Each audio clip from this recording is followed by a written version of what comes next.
किसी गांव में एक पहलवान रहता था। वो अपने इलाके का बहुत ही मशहूर और जाना पहचाना पहलवान था। इसकी एक ही बेटी थी। इसने इसे बहुत ही लाड और प्यार से पाला हुआ था। वो खूबसूरत भी बहुत ज्यादा थी। बेटी जवान हुई तो बाप को उसकी शादी की फिक्र हुई। चूंकि खुद पहलवान था, इसलिए बेटी के लिए एक पहलवान ही पसंद किया जो ऊंचा लंबा गबरो जवान और जमींदार भी था।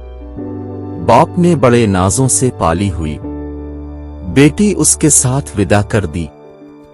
हफ्ता भी न गुजरा था कि पहलवान दामाद ने बेटी को मार पेट कर निकाल दिया कि उसे तो घर का कोई काम नहीं आता। बाप का दिल बहुत रंजीदा हुआ, मगर किसी को कुछ न कहा कि फजूल में तमाशा बने। इसने अपनी बीवी से कहा कि उसे सारे काम सिखाएं।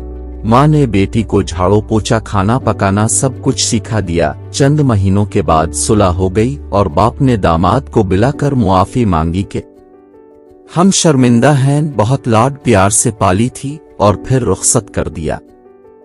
अभी 6 माह न गुजरे थे कि इसने फिर बीवी को मार पेट कर मैके भेज दिया कि उसे तो सिलाई का काम भी नहीं आता। पहलवान फिर बहुत परेशान हो गया और अपनी बीवी से कहा कि उसे सिलाई का काम भी सिखाओ। बीवी ने सिलाई कढ़ाई, रजाइयां, बच्चा है, यहाँ तक के परांदे बनाने भी सिखा दिए। फिर दामाद को बुलाया, गलती की मुआफी मांगी और बेटी को रुखसत कर दिया। फिर चंद माह ही गुजरे थे कि बेटी नील मार खाकर मैके वापस आ गई कि उसे तो खेतों का काम भी नहीं आता और गाय भैंसों का दूध दोहना भी नहीं आता। पहलवान बड़ा दुखी हो गया था। बड़ी इज्जत थी जमाने में, इसलिए खामोश रहा। इस बार किसान ने बेटी को खेती बाड़ी के काम भी सिखा दिए और एक बार फिर रुखसत कर दिया। फिर चंद दिन गुजरे, फिर बेटी रोती हुई मैके वापस आ गई। पहलवान ने सवाल किया, बेटी अब क्या हुआ है? वो कहने लगी कि अब मेरा शौहर कहता है कि आटा गूंथते हुए तो हिलती बहुत है।